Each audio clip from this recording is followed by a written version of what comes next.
Bom, olá pessoal, boa noite para todos, para todas.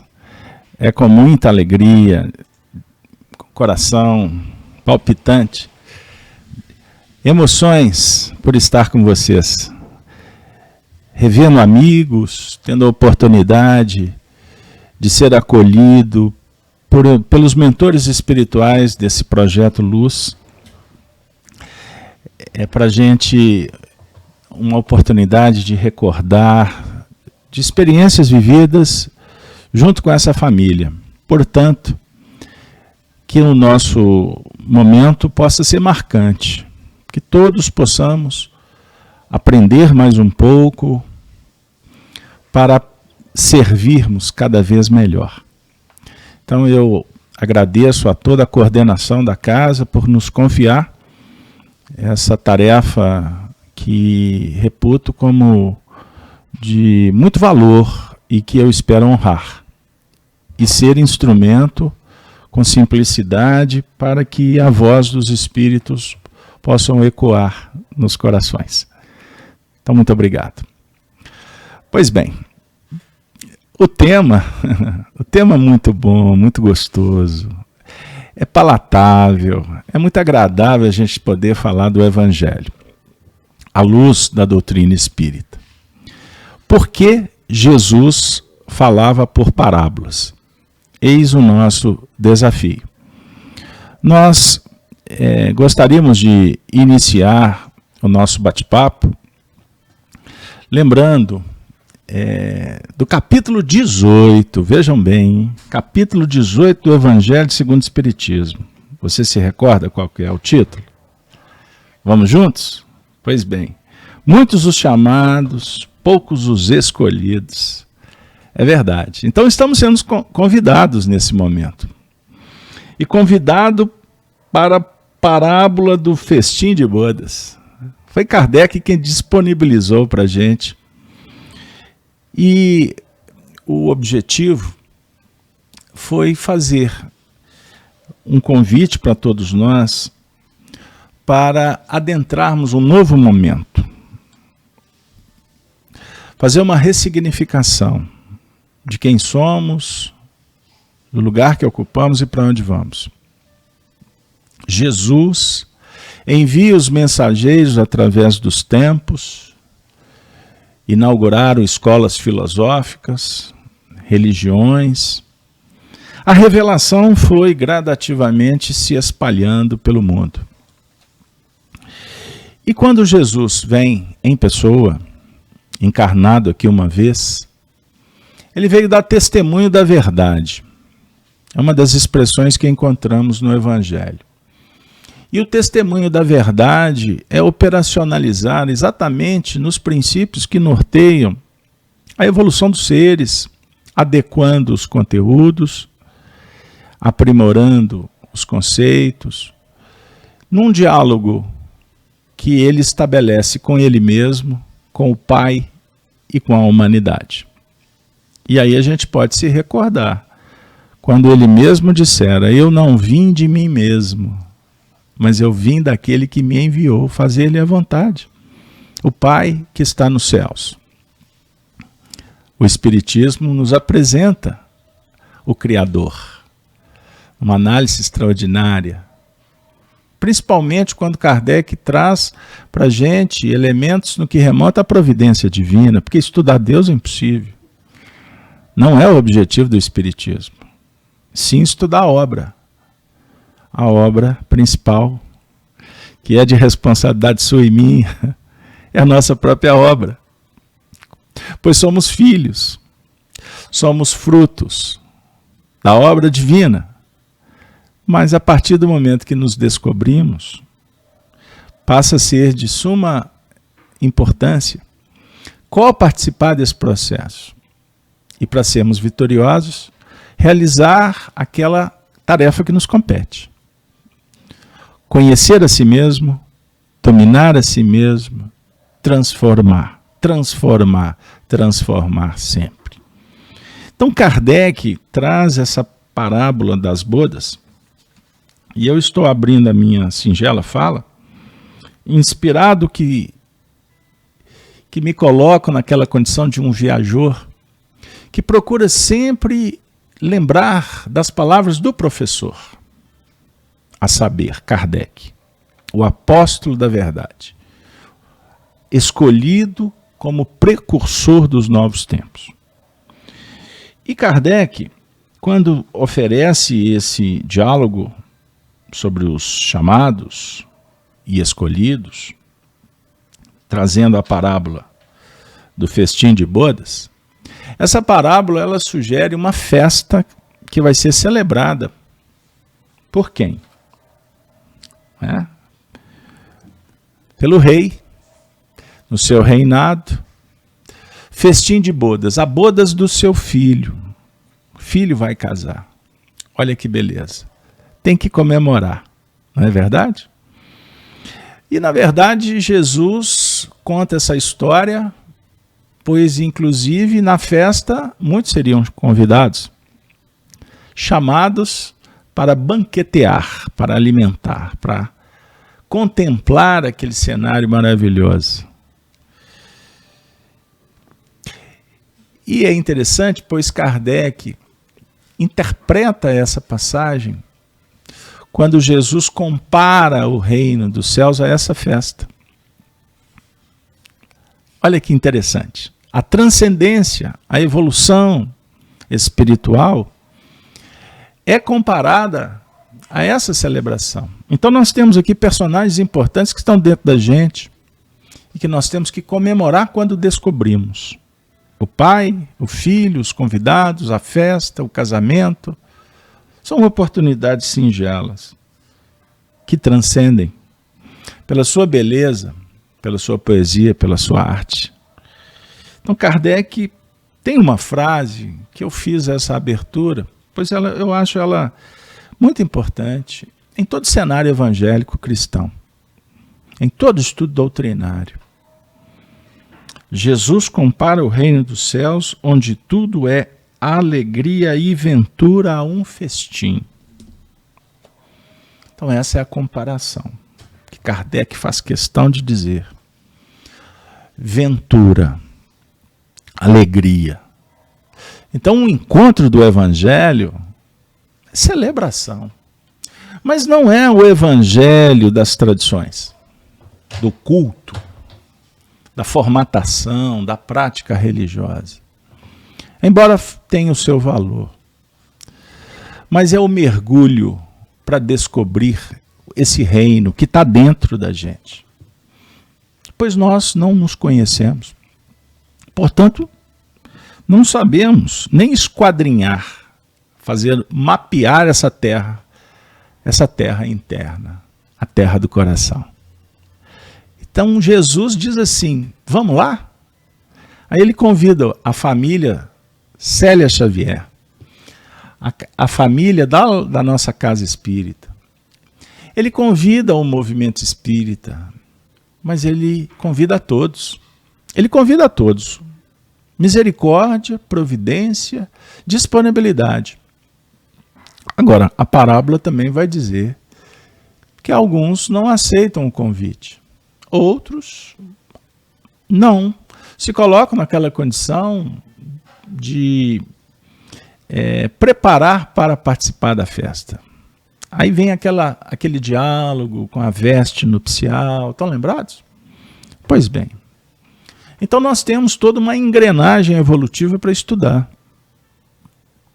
E o tema de hoje, por que Jesus falava por parábolas? Naturalmente, nós podemos seguir aqui infinitas possibilidades de estudo, de reflexão. Mas eu gostaria de tentar, com vocês nessa noite, ser o mais doutrinário possível. Hoje eu não vou me dar o luxo de interpretar. Eu vou convidar vocês para pensar comigo. Vamos juntos? Pois bem, por que Jesus falava por parábolas? Então, doutrinariamente, nós vamos seguir essa trilha. Vou citar a questão 627 para vocês anotarem, para que a gente estude depois, porque não dá para a gente aprofundar. nós vamos nos deparar com a seguinte pergunta. Uma vez que Jesus ensinou as verdadeiras leis de Deus, qual a utilidade do ensino que os Espíritos dão? Terão que nos ensinar mais alguma coisa? Observemos. Respondem os Espíritos para Kardec. Jesus empregava a miúde na sua linguagem alegorias e parábolas, porque falava de conformidade com os tempos e os lugares. Faça mister agora que a verdade se torne inteligível para todo mundo. Muito necessário é que aquelas leis sejam explicadas e desenvolvidas. Tão poucos são os que as compreendem, e ainda menos os que a praticam. Então aqui nós temos uma dica muito importante sob o ponto de vista do Espiritismo.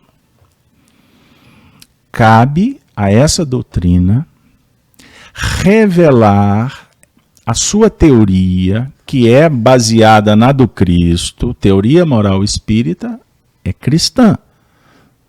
Não é à toa que a questão 625 é muito clara para a gente. O guia e modelo é Jesus.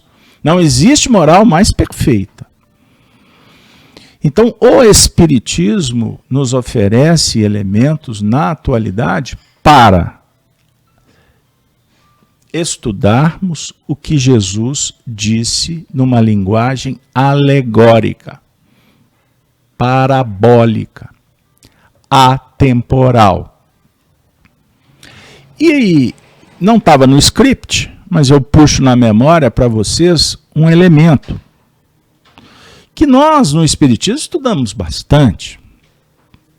Podemos citar o capítulo 6 do Evangelho segundo o Espiritismo, Cristo Consolador?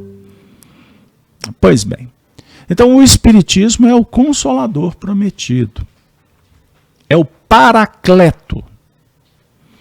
Gosto da interpretação de Carlos Torres Pastorino, sou fã de carteirinha dele.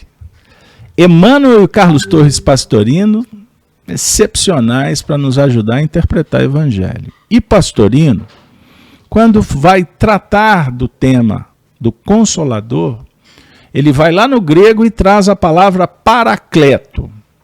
Depois é que foi adoptada para o Consolador prometido. Então era o Paracleto prometido. E o Paracleto dá uma ideia do Espírito que viria para auxiliar, para proteger, para desenvolver, para analisar a mensagem do Cristo. Então o Paracleto é como se fosse um advogado que vai estudar as leis para auxiliar os seus clientes, que somos nós, os cristãos dos novos tempos. Pois estudando, empreenderemos a nossa evolução sobre bases conscientes. Estaremos despertando a nossa consciência, que é o ponto fundamental dessa festa, desse festim de bodas.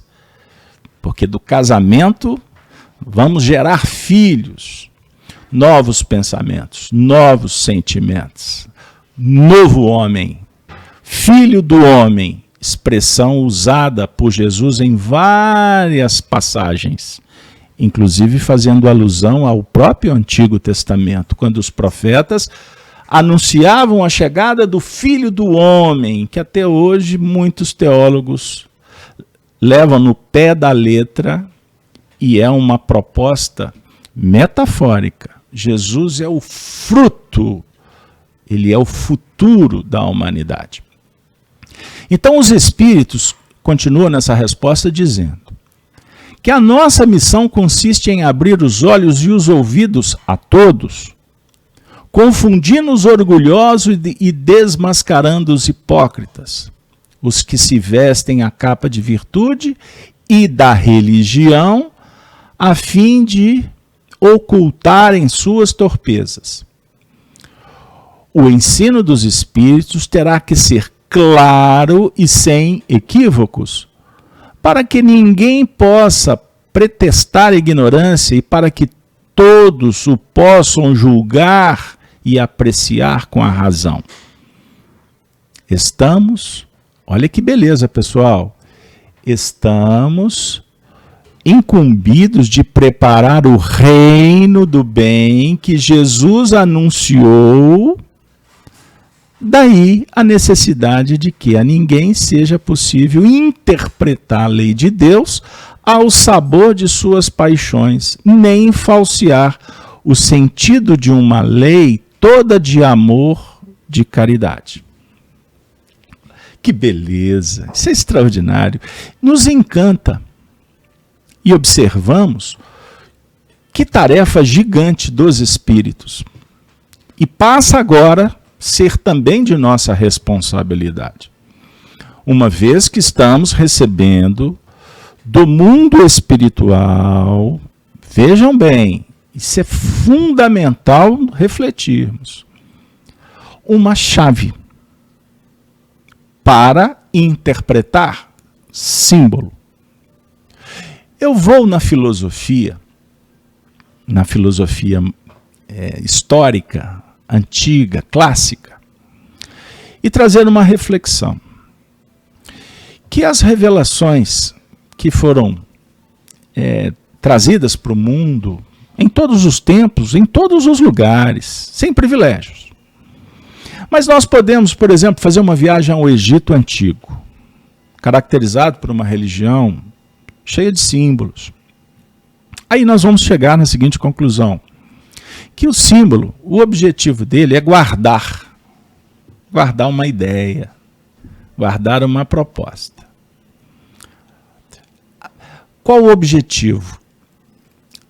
Não compartilhar com quem não está interessado em fazer-se merecedor de receber a revelação.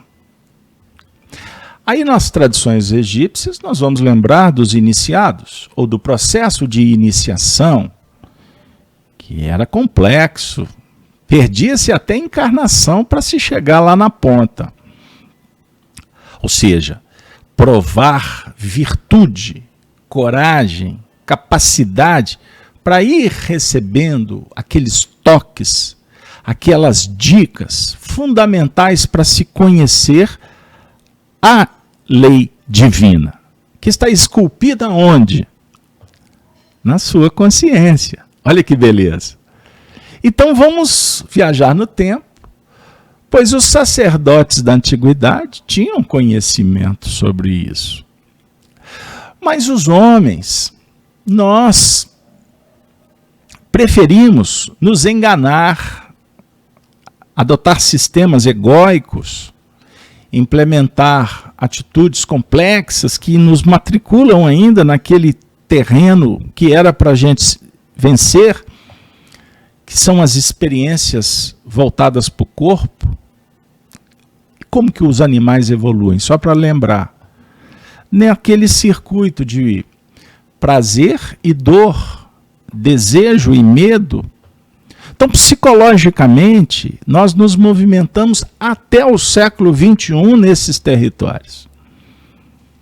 Então, foi necessário que se estabelecesse uma ordem que organizasse e que protegesse estas revelações. Então, nós temos o esoterismo e o exoterismo. A proposta que guarda e aquela proposta que compartilha com as pessoas, mas de uma forma mística, de uma forma que atenda apenas os anseios materiais ou imediatistas dos homens. Então nós vamos perceber que os símbolos, eles guardaram, porque era necessário que os homens evoluíssem, que os homens adquirissem mais maturidade.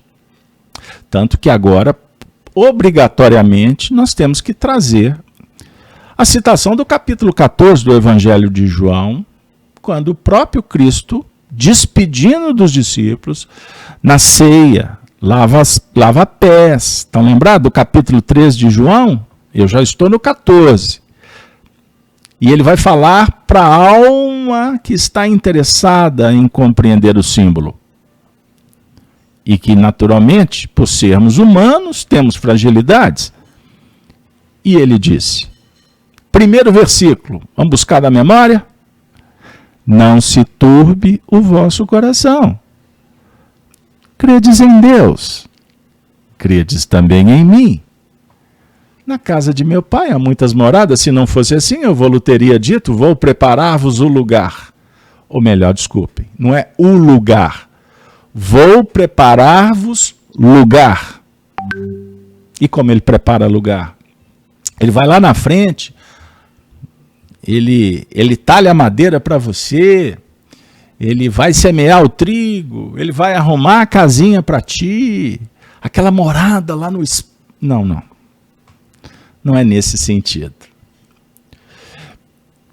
É no sentido filosófico. É no conteúdo que ele revela, como um professor, que vai adequando os conhecimentos à medida em que o aprendiz levanta o dedo e diz, Senhor, aí ele fala, vinde a mim. Ele não vai, ele espera, ele aguarda que nós possamos abrir os olhos para despertar pelo menos o interesse. Em meio à dor, a súplica. Me ajude. E a ajuda vem. E a partir do momento que nos movimentamos, ele nos acolhe e fala assim, mas tomai sobre vós. Vou fazer uma adequação da dramaturgia, só para brincar com vocês.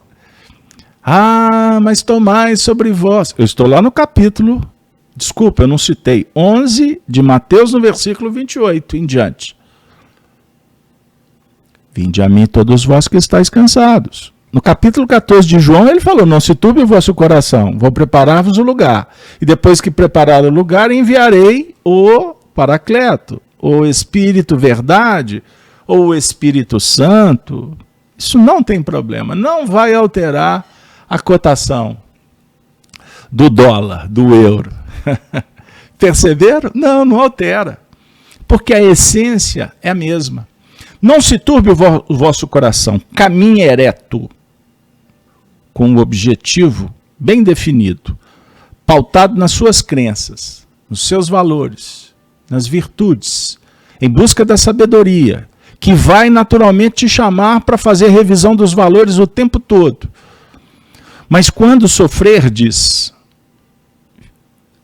vier a tentação para não continuar, os apupos, os ataques, as feridas, as pedradas, não se turbe o vosso coração, credes em Deus, credes também em mim.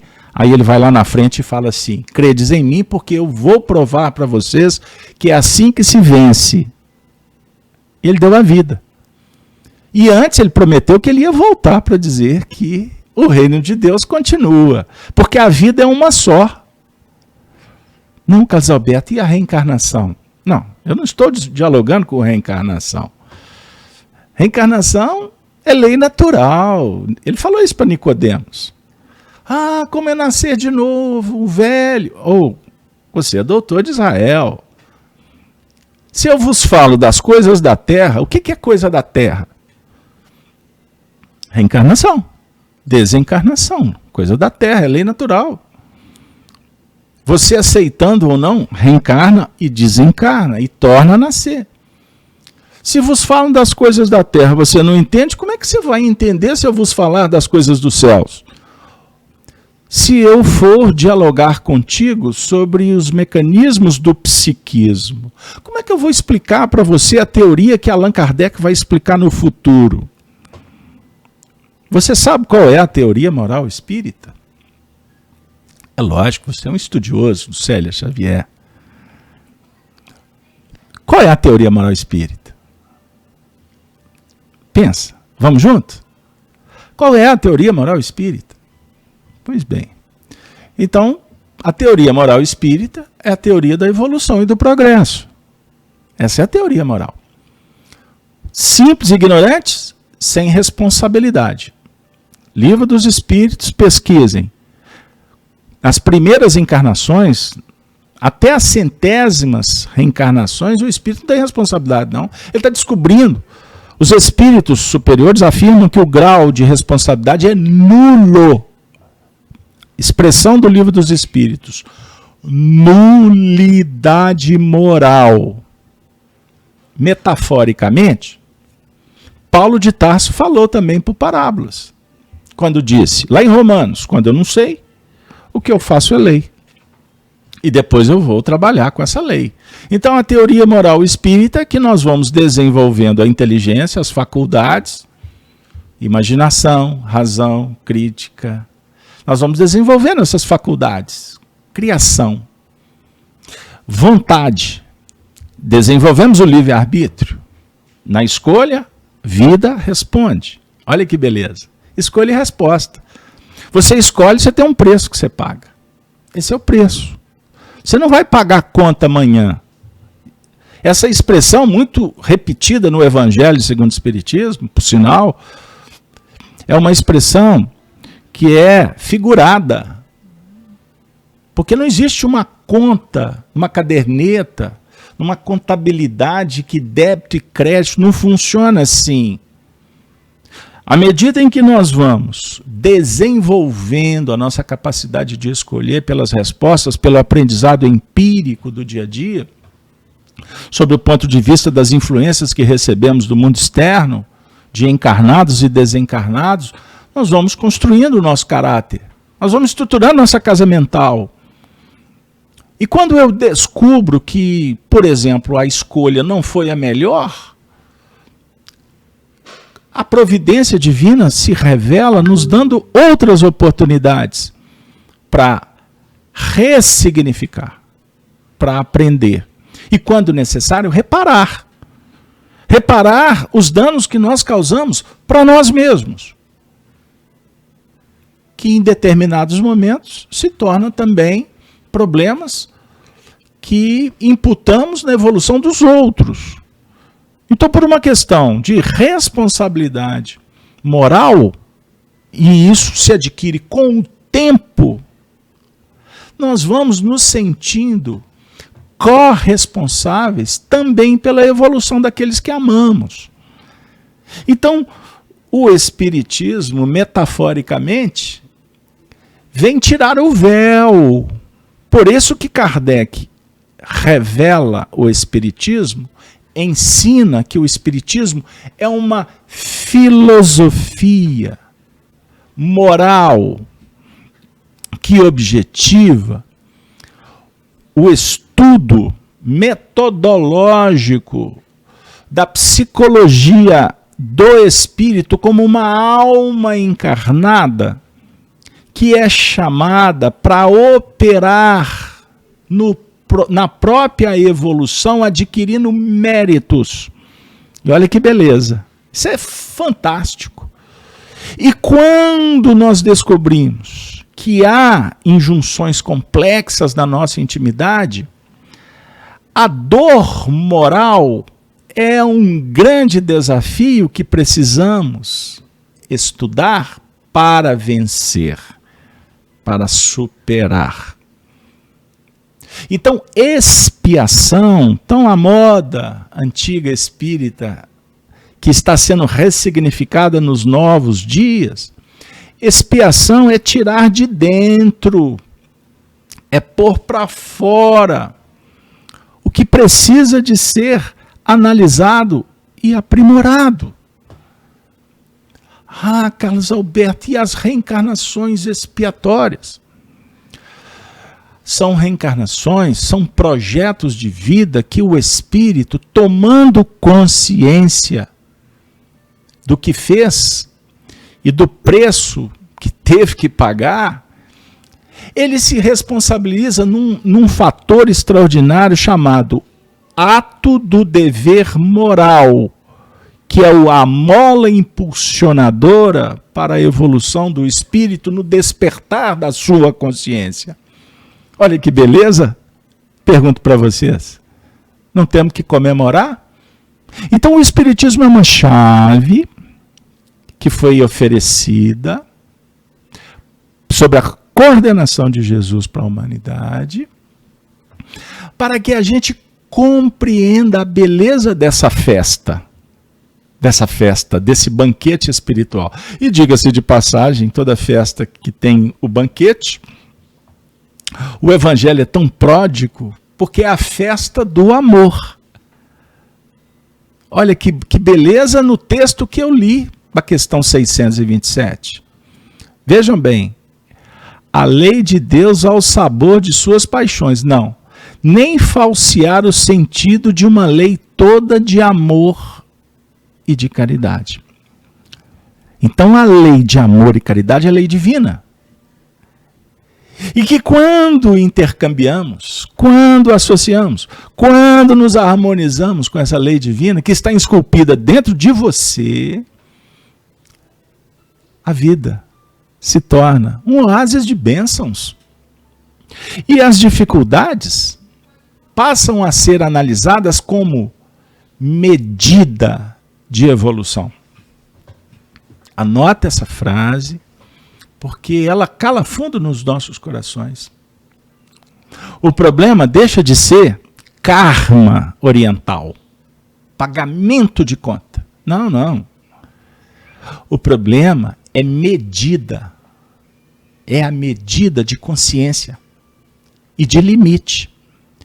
Então, todas as barreiras oferecem para nós oportunidades de avaliação de quem somos e de qual a tarefa que realmente nós estamos interessados em empreender. As escolhas que nos vinculam na retaguarda, nós já estamos tendo, pela própria resposta da vida, notícias que não é muito boa opção. Agora, quando nós investimos para participar desse reino divino, nós vamos encontrar problemas, sim. Pois essa opção, ela não é simples, porque ela dá trabalho. As opções no mundo, lei do menor esforço. Como que os homens são preparados para a inserção social? Não é adquirir know-how, dar resultado, não é? Ter um bom emprego, um bom salário, ser aceito pelas tribos, pelos grupos, não é assim? E assim nós vamos caminhando, cópia a cola, nem sempre pensando, pois queremos muitas vezes entrar para dominar naquele ambiente que está nos interessando. E aí, naturalmente, vai se gerar uma competição. E nós vamos sofisticando o processo. Perceberam? E Jesus vem ao mundo para falar que existem movimentos que, se ressignificados, eles podem nos trazer resultados muito mais eficientes do que esse dito resultado numérico, quantificado que a sociedade nos exige. Aí ele vai dando dicas parabólicas, ensinos morais que são atemporais, pois o que ele ensinou lá atrás, até hoje, nós estamos encontrando elementos espetaculares para essa nossa travessia em pleno século XXI.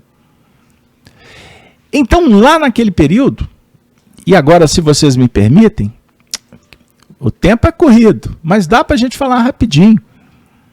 Kardec, no livro A Gênese, Milagres e Predições segundo o Espiritismo, no capítulo 1º da 4ª edição, vocês não vão achar esse texto assim na 5ª edição, diz assim: o Cristo acrescenta: muitas das coisas que vos digo ainda não a podeis compreender, e muitas outras eu teria para dizer, que não compreenderíeis. É por isso que vos falo por parábolas.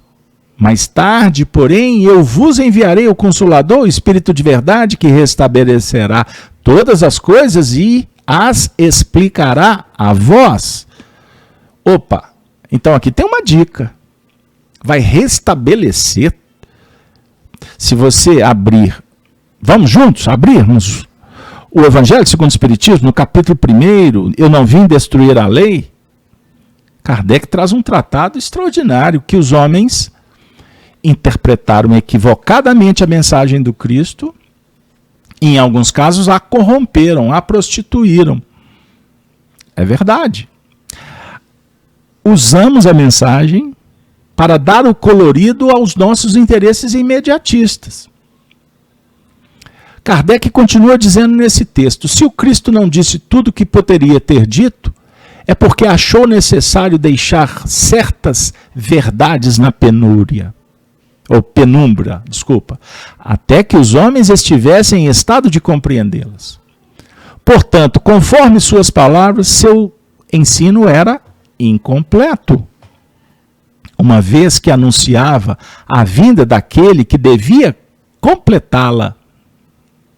Ele previra, assim, que os homens se equivocariam com as suas palavras, que se desviariam dos seus ensinamentos, numa palavra, que desfariam o que ele fez, pois que todas as coisas teriam que ser restabelecidas.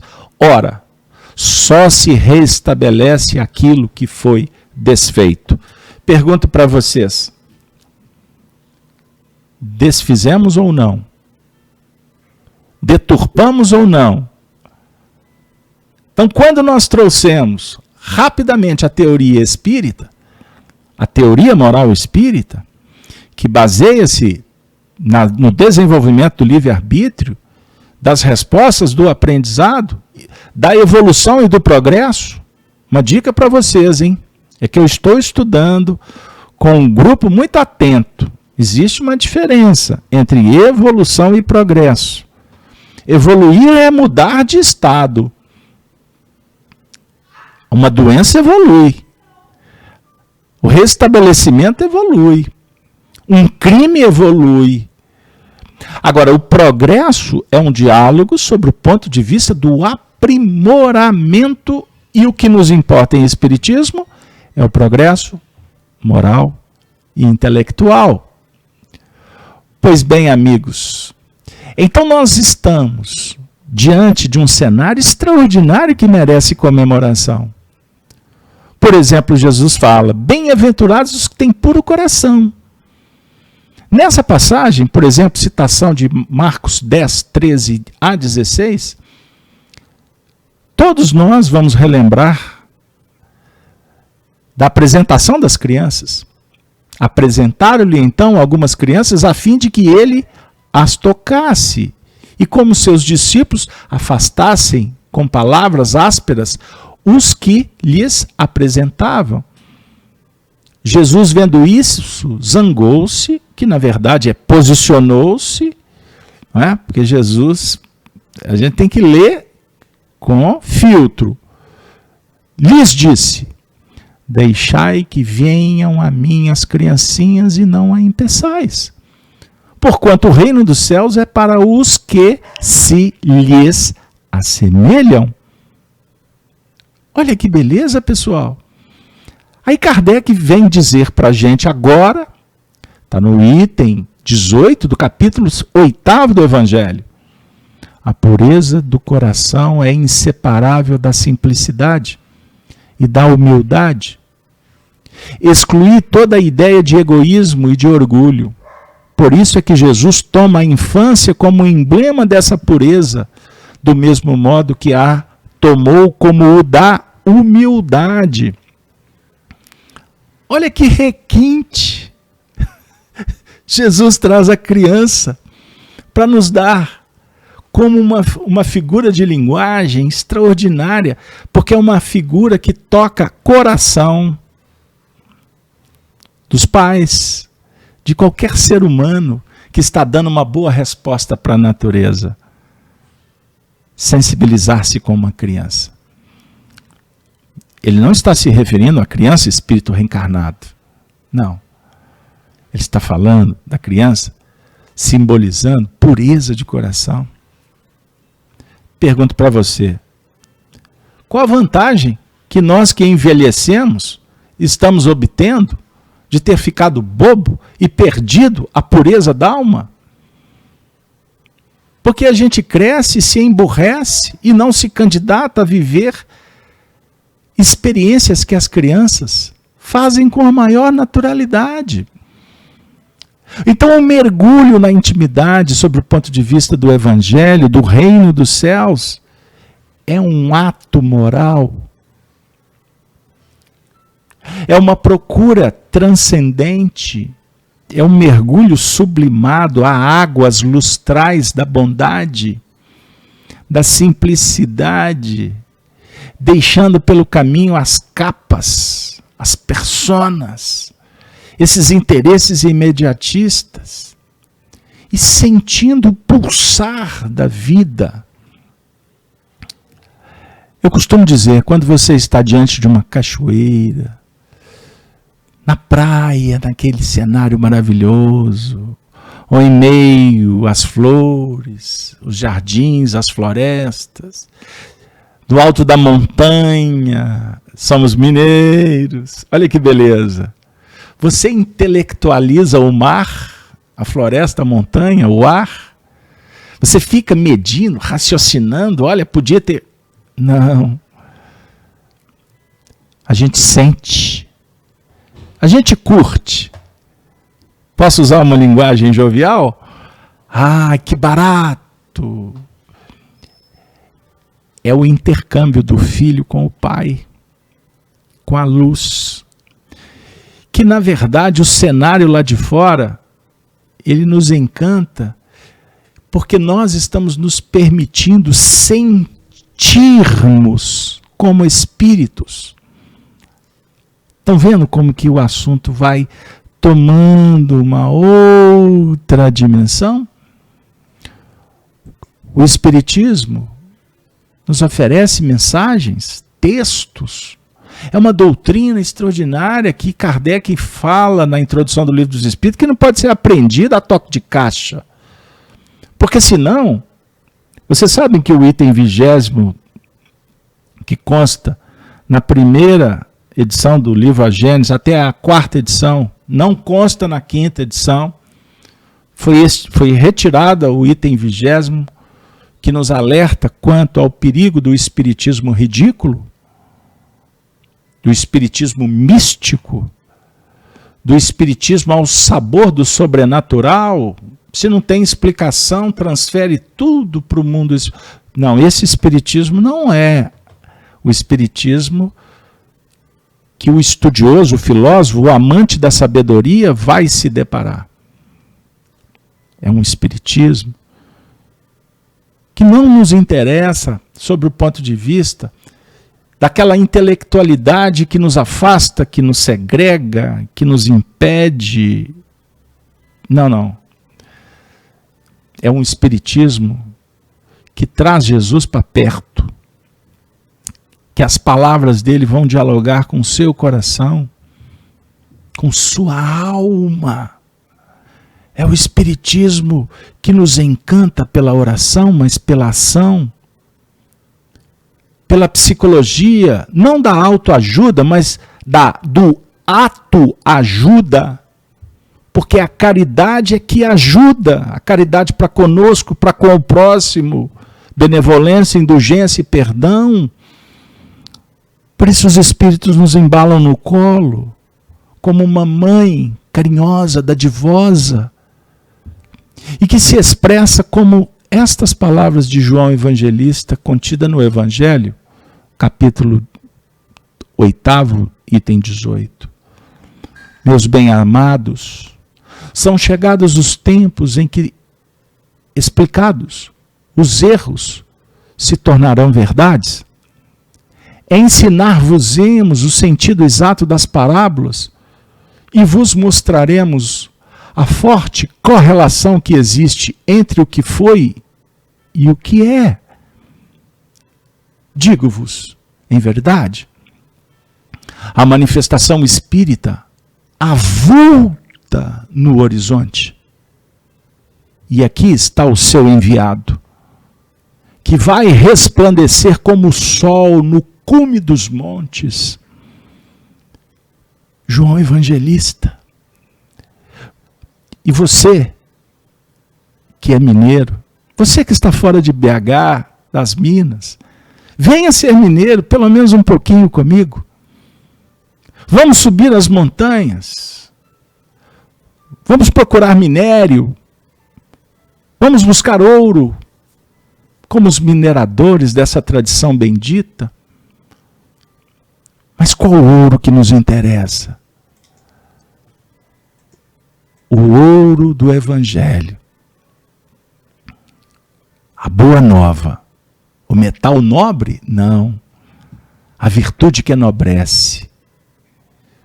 Por isso Jesus vai nos encantando, vai nos embalando, motivando, dizendo que o reino dos céus é semelhante a um grão de mostarda, que um homem tomando lançou na sua horta e cresceu.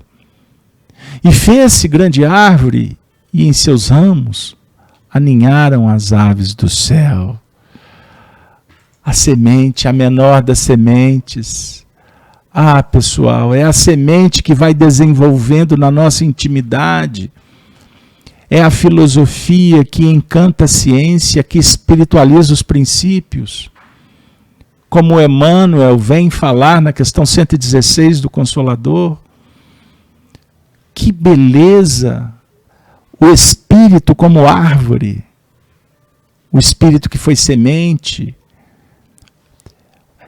Semente do mundo que, para desenvolver o embrião, cheio de vitalidade e beleza, necessita do temporário estacionamento no seio lodoso da terra, a fim de se desfazer do seu envoltório, crescendo e em seguida para a luz do sol e cumprindo sua missão sagrada, enfeitada de flores e frutos. É tu que Jesus se refere, é a mim. Por isso, minhas amigas, meus amigos, o mundo vai evoluindo a partir do moral, da inteligência, como um fruto que não pode surgir antes da flor. Portanto, não se desespere, confie. Tudo está acontecendo da melhor maneira possível.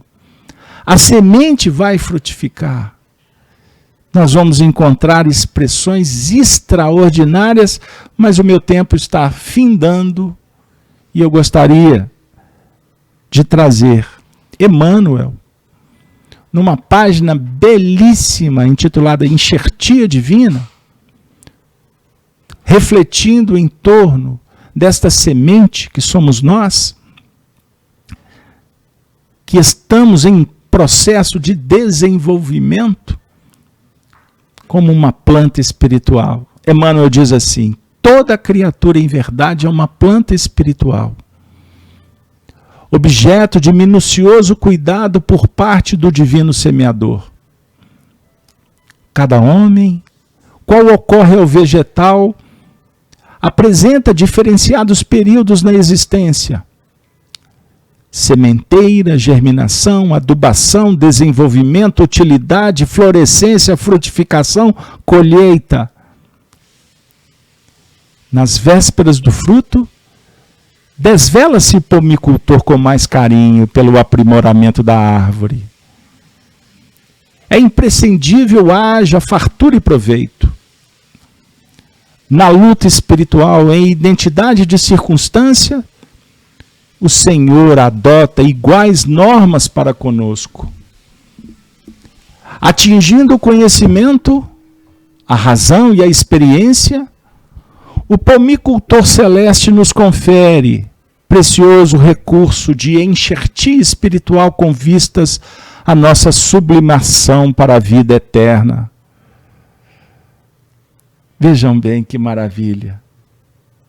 Então nós somos essa planta espiritual que o pomicultor está cuidando com tanto carinho, com tanto desvelo. Por isso, minhas amigas, meus irmãos, família Célia Xavier,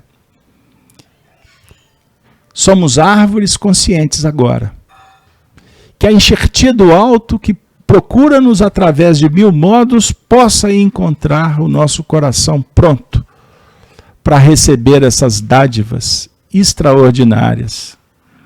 E aí nós concluímos a nossa fala com o próprio Emmanuel, com uma dica para você guardar no fundo do seu coração. Se guardas, pois, o propósito de elevação, aproveita a contribuição do céu, iluminando e santificando o templo íntimo. Mas, se a incredulidade, por enquanto, te isola a mente, enovelando-te as forças no carretel do egoísmo, o enxerto de sublimação te buscará debalde, porque ainda não produzes, nos recessos do espírito, a seiva que favorece a vida abundante. Encerramos, minhas amigas, meus amigos, lembrando de Jesus, quando no capítulo 14, ou melhor, no capítulo 15 de João, nos conta uma parábola. E com ela nós encerramos.